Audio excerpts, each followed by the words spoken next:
What's up, everybody? Thanks for tuning in. Thank you for listening. Recording here on a Monday afternoon. A bit of a different approach today. Not going to go over what happened in the PGA, what's going on in the NBA, maybe some more NFL free agency, some Champions League, but rather I want to zone in and focus on how slippery of a slope the Milwaukee Bucks franchise is on right now. And I want to share with you why I am so worried about it. And at the same time, honestly, I really hope I eat crow. I really do. But the way I see it, the Milwaukee Bucks are well on their way to becoming the Cleveland Browns of the NBA. You might as well call us the Milwaukee Browns. Unbelievable. I can't, it's painful to watch. And I'm so worried that this is going to be the new norm going into 2026, 2027. And honestly, I hope I'm wrong. I hope it's not an eyesore. I hope I'm not sticking needles in my eyes to watch this team. I really do hope I eat crow. But for a lot of the casual fans, let's just break it down. Let me share with you why I'm so worried about this Bucks team going forward. Regardless of what happens with Giannis, even if he stays, even if he goes. And at this point, I have to say, if it is so chaotic, this is such a mismanagement, that if Giannis walks, if you asked me a couple months ago, if you asked me at the beginning of the season, of course, I would be practically shedding a tear. Giannis, we love you. I wish you would have been a Buck for your whole career. I can't believe we let him walk. At this point, the mismanagement is so glaring and so appalling that if he walks out the door, I will tip my hat and deep down think that he's making the right decision, because this team is incapable of winning and already has a track record of not making the proper moves to make sure that a superstar in Giannis doesn't have the proper pieces around him to win a championship. And I get it. They have tried. They have aggressively tried, but they have aggressively failed. And along with that, we get a team that, with one of the top 5 players in the NBA, granted injuries aside, is an absolute eyesore to watch. So let's go through this. Let me share with you why I am so worried going forward. Because the Milwaukee Bucks are primarily owned by Wes Edens, Jimmy and Dee Haslam, and Jamie Dinan. Jamie Dinan is the least worrisome. He seems to keep relatively in the shadows, doesn't live a very public life, at least from what I've seen and what I've looked at. Graduated from Wharton. Later got an MBA from Harvard. Does a lot of philanthropic work. There's not really anything that would lead me to believe that he's a sports fanatic and can or is capable or really wanting to run a sports team other than just seeing as a business like most of these guys do. But regardless, there wasn't anything that struck me as quite appalling, or there wasn't anything, I'll put it this way, that would lead me to believe that he's incapable of doing the job. Wes Edens, on the other hand, where do I begin? Net worth in the billions, and Forbes has credited the vast majority of his wealth to his subprime lending during the housing collapse of 2008. The guy hit an absolute home run. I tip my hat. Good for him. He made the right moves. He was in the right place at the right time. But you take a baseball player, even like Randy Johnson, and you put him up at the plate for 25 years, he's bound to at least hit one home run. I don't know if that's the best metaphor. That was the first one that came to my mind. He hits one home run.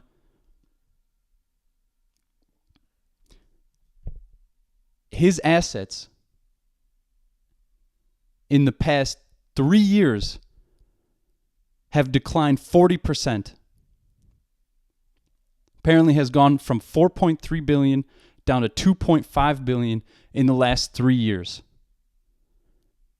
He is the owner of New Fortress Energy. And I'm telling you, ladies and gentlemen, I'm looking at the stock price right now. They had an all-time high trading at about around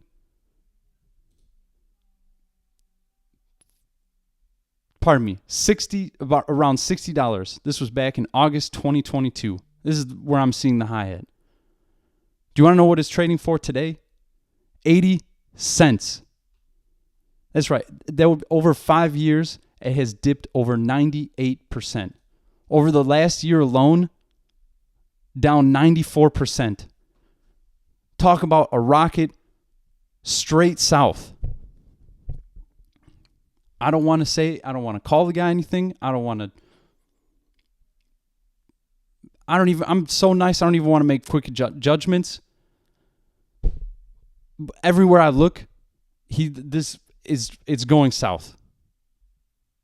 I'm not saying he's a loser. I'm not calling him a loser.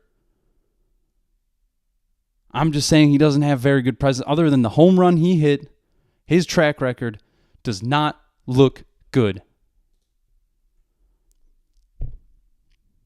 Upon a little further digging, because I get it, you hit a home run in the stock market, you make some questionable moves, things don't work out, you have a publicly traded company that has dipped 98%, and I'm still wanting to look at where I could have found some success, where I could find some reason to believe that he can lead the Milwaukee Bucks out of a freaking slump when you have one of the best 5 players in the league on your roster. He started a League of Legends team called FlyQuest in 2016. Now, esports is becoming more and more popular. Bear with me. I know this is taking a tangent.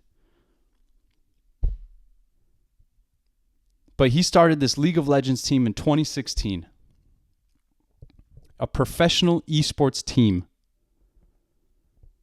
First began competing in North American League Championship Series in January 2017. Now, I took the liberty and tried to look around and see what kind of team they are, what kind of competitions they are winning, their record. Honestly, I don't really know much about League of Legends. I know some about esports. And I know they have tournaments. I don't know if they have I don't know how it's set up. But apparently it's multiple tournaments throughout the year. And it's oftentimes split up, it seems, into a spring season and a summer season. Anyway, let's just in 2017, they went 9-9 in spring and 7-11 in 7-11 in summer 2017. Okay, that was the first year. That was the inaugural year of FlyQuest, let's say. Going 50-50, a 500 team. Okay.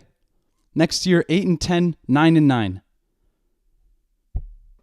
2019, summer split was 5-13. They finished the year 5-13 in 2019. In 2020, which is considered one of the better years that they've had since their inauguration, they placed, I don't know exactly what this means, they placed second place in an LCS spring playoffs.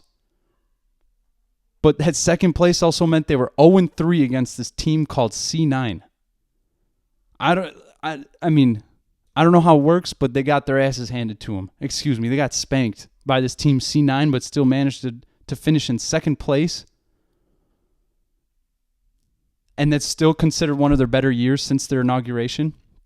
In 2021, they reached a 10-match losing streak. And again, finished 5-13. With an overall record of 13-25. I don't know. It just winning is not, other than hitting a grand slam, not even a home run because of the mortgage crisis of 2008, but a freaking grand slam. And yet across that, I'm only seeing L's across the board. And to finish that off, in September 2022, he sold the FlyQuest team to apparently the Viola family, which is the owner of the Florida Panthers in the NHL. And guess what? Shortly after he sold them, they reached the 2024 World Championship. After strong performances, notably taking Gen G to 5 games. I don't know who Gen G is, but I looked at it and they're apparently like the Real Madrid. They're the freaking Kansas City Chiefs. They're the New England Patriots of the esports LOL world. And can you imagine, less than 2 years removed after he sold the team, they went to the 2024 World Championship. This FlyQuest LOL team.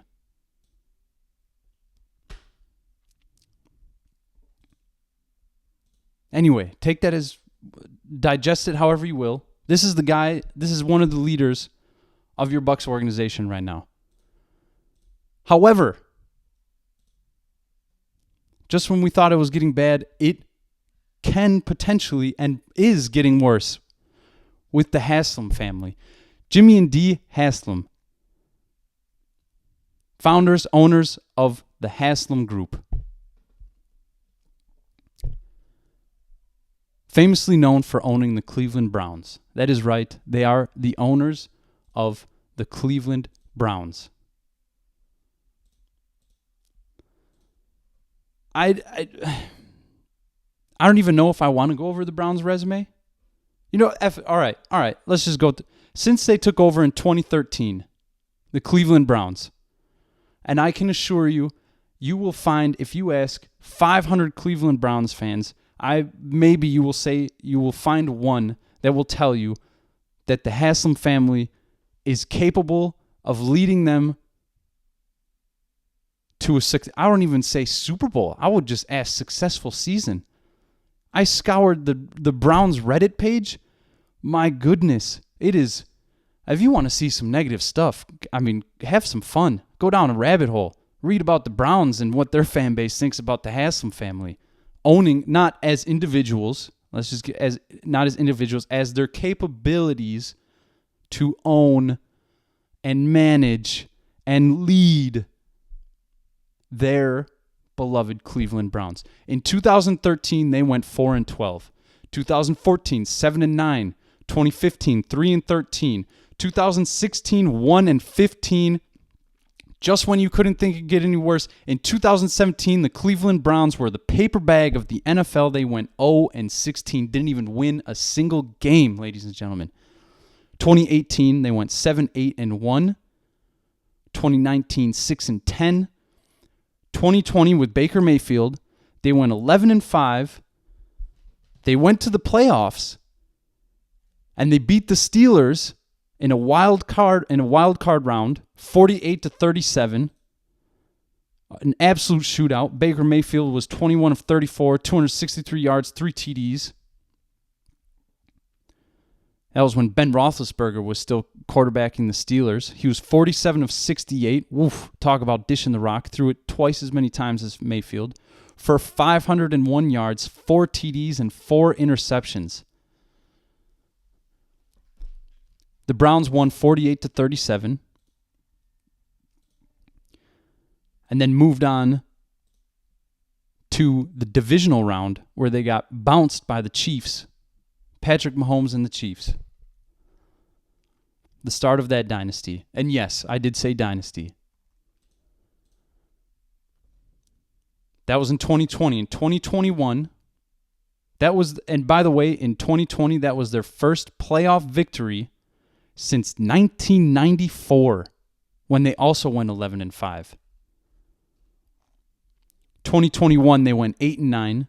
Couldn't bounce back. 2022, 7-10. 2023, 11-6. Made it to the playoffs, where they got bounced in the first round. They got embarrassed by C.J. Stroud and the Texans, 45-14. 2024, they went 3-14. And this last year in 2025, they went 5-12. That is the Browns' record under the Haslams. And while I was scouring the Reddit pages, I would say one of the biggest complaints and one of the biggest, I would say the most frequent observations listed was that their inability to put people in positions and let them do their job. It is constantly trying to stranglehold, to be over-involved and shadow GM everything at every twist and turn. Just wanting too much control. And you know what? That is ringing in my ears already because we are already seeing that with the freaking Bucks. And you know what even makes me worried about that? More worried about that?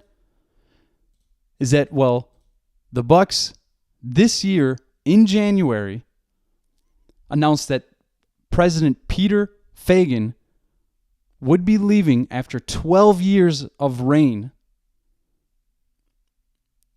only to be replaced by Josh Glessing. Josh Glessing is the new president of the Milwaukee Bucks. Okay, great. What does that mean? Go to Josh Glessing's LinkedIn. Other than the president of the Milwaukee Bucks since January 2026, his most recent experience is Chief Strategy and Corporate Development Officer. Wait for it, at Haslam Sports Group. He is an absolute shill for the Haslam family. And he is going to be bowing to their will that is just giving more control to Haslam, who, by the way, has one playoff victory for the Browns in over a decade. This is who is leading the Milwaukee Bucks, ladies and gentlemen. This is who we have leading us into battle. And now, just to add to the incompetency and the chaotic nature that is going on right now. I hear reports, which is just so ridiculous. I hear reports about being forceful and saying Giannis is going to need to either sign the extension or get traded in the offseason. The dude is like, I'm a casual fan, and even I know the dude is not eligible to sign the max deal for $275 million until the start of the league year in October.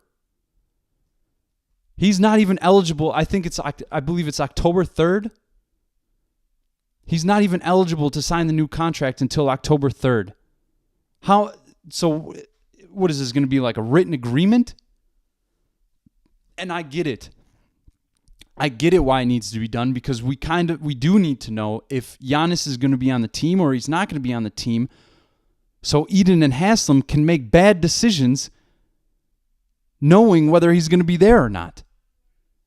And this is why, honestly, I'm at the point where if Giannis ends up staying, how much more of our future are we gonna mortgage to make him happy, to keep trying to put pieces around him?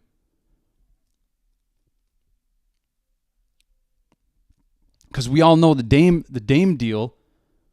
Boy, that was between him and Miles Turner. That was essentially a $200 million swing, not in our favor. We waived a $100 million contract, Damian Lillard. Can you, just speechless. And then we paid Miles Turner $100 million. Listen, this is not a knock against Miles Turner. When he's on, he can hit from behind the arc. He can be dangerous from deep. I was hoping for a little more than his rebounding. It was essentially a younger version of Brook Lopez is what we were aiming for. But I can't imagine anybody would argue that we have not seen a $100 million contract out of Miles Turner. He's overpaid. That's right. He's overpaid. I said it. It doesn't mean I don't love the player. It doesn't mean I don't think we can make something work with him, but from what I've seen this season, he's overpaid.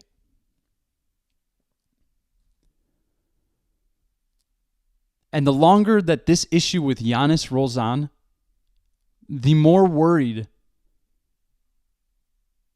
that I am that we are just going to absolutely get the short end of the stick. If we go into the offseason, we're going into the offseason, he's not going to sign a new contract because, once again, he's not eligible to sign the new contract until October. We're going to be walking into the offseason. It's going to be interesting to see what kind of deals and what kind of offers, I shouldn't say deals, what kind of offers are thrown at the Bucks for Giannis, because there will be offers, absolutely. And now, assuming that some of the offers that were already made for Giannis before the trade deadline in February, which among others was essentially the Warriors, once again apparently offering up to 4 first-rounders for Giannis, and apparently that wasn't good enough. I'm not saying that they should have done it, but the asking price in that scenario, from what other GMs have said or have reported to have said, was that the asking price for Giannis at the trade deadline was way too steep, was way steeper than what teams were actually willing to offer. Fine, we didn't want to trade Giannis at that point. We weren't necessarily ready, and we only would have done it if we got an absolute war chest in return. Fine, I get it. Now going into the offseason, not signing the contract, still up in the air. We don't even know what his relationship is like. We don't know if he's staying. At one moment, he's saying, I'm a Buck today, and that's where my head is at, but I can't control the future. And then the next day, he's posting Leonardo DiCaprio in The Wolf of Wall Street on his ex, Giannis's, about how he's staying. Honestly, you in the games he's played, he's been riddled with injuries, which doesn't help his stock. He's a big on the wrong side of 30. And I just see, when he does play, I see his frustration. We all see his frustration. You can see he doesn't even look that happy sitting on the bench when he's there. This leads me to believe I'm interested to see what kind of offers come the Bucks' way for Giannis this offseason. And I know it's absolutely crazy, but given what I just said, he's on the wrong side of 30. He's a big that's on the wrong side of 30. And with the injury history that he's had, not just this year, but over the past 3-4 years, essentially since they won the championship, does not do him any favors on his resume. And I'm genuinely curious to see if there are teams out there that are so readily going to offer him a supermax contract to be on their team. I know that sounds crazy, but given the scenario and given all the facts that were just laid out, I can't. Shai Gilgeous-Alexander is a player you pay the supermax deal for. VJ Edgecombe, if he keeps performing on the level that he's performing, in 3 or 4 years, he will be eligible for the supermax contract. Jokic, supermax contract. I'm not saying that Giannis doesn't need to get paid. He definitely needs to get paid. Is it going to be supermax contract paid? Maybe I'm naive, call it that, but once again, the injury history, the wrong side of 30, and he's a big. And honestly, he didn't look phenomenal when he played for us this season because of the injuries. All of this being said, I just don't have faith in these guys. if we don't accept any of these deals coming through, or if any of these offers coming through are falling shy of what is wanted or what is expected, then we're going into the season hoping Giannis is going to sign the Supermax contract. And the contracts in the NBA are structured that essentially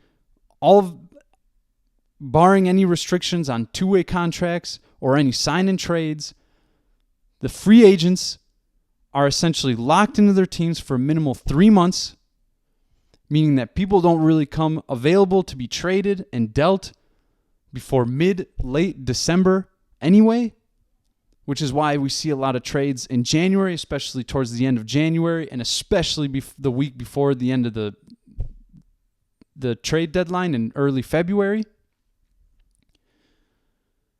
And that's where it's going to get super worrisome, because if he starts the season with us, then we probably won't be hearing any rumblings or any offers being made.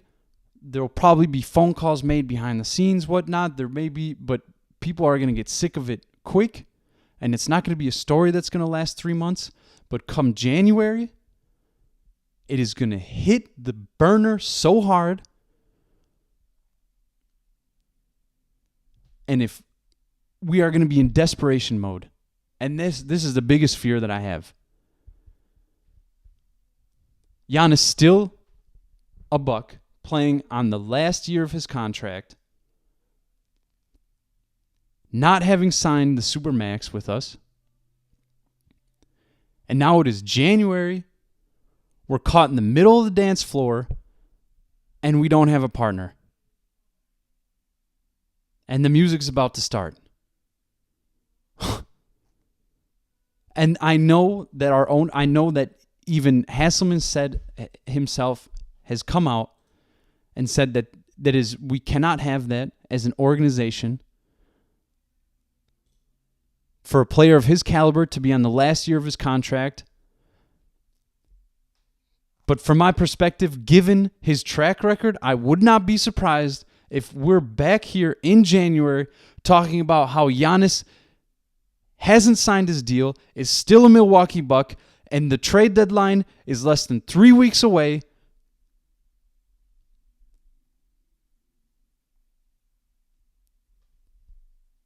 The idea of him walking into the sunset gratis would be one of the all-time failures of this organization. And I cannot hold this past our owners right now. I truly think that they're capable of this big of a disaster. And that is a lot of where my worry comes from. And even then, even in that scenario, it is January. Giannis hasn't signed. We don't have a dance partner.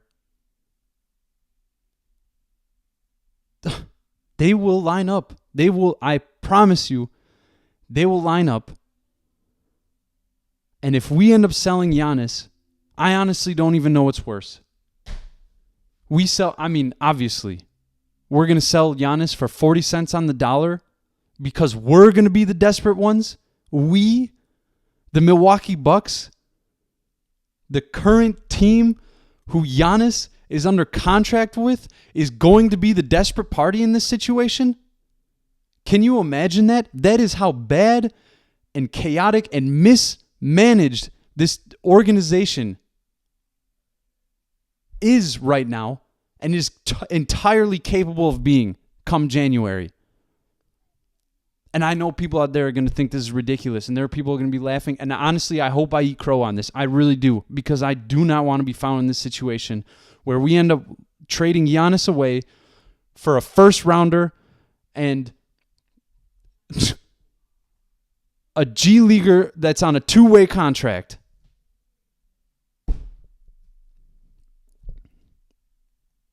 And at that point, I don't even know. Are these guys going to be praised because they finally made a great decision and they got something back for Giannis? man, at that point, I would almost prefer, as crazy as it sounds, to watch Giannis walk scot-free from this organization so our owners could have so much egg on their face that they have no other choice but to resign and let someone who's capable and willing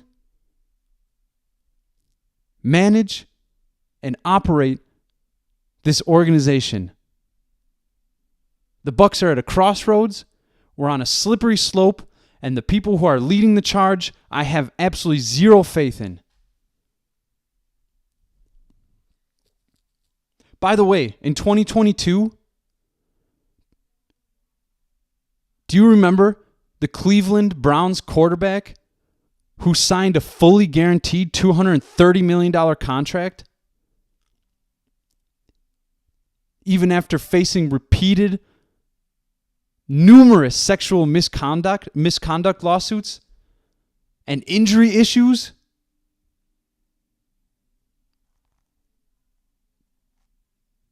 I'm still here. I'm just giving you a second to pull the name Deshaun Watson out of your mind. Can you imagine? These are the people that offered Deshaun, who thought offering Watson $230 million guaranteed after he was facing sexual misconduct lawsuits was a good idea? What a failure. And this is who is leading our Bucks, ladies and gentlemen. This is who is leading the Milwaukee Bucks right now. We are going into battle, and this is who is leading the charge. I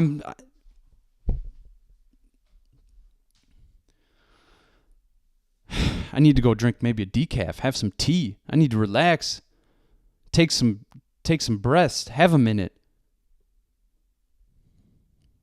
Goose fraba. Anyway, I just wanted to get out my frustrations, let you know where my mind is at.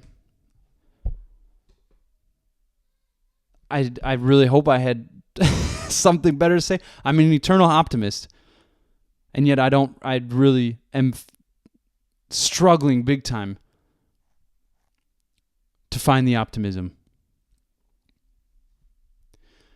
Anyway, thank you for listening to my rant on this Monday afternoon. We'll maybe get back to some sports next week if I'm not still venting on the Bucks and the organizational disaster that we are right now.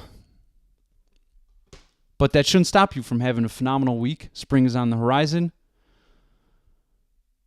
Be safe, stay healthy.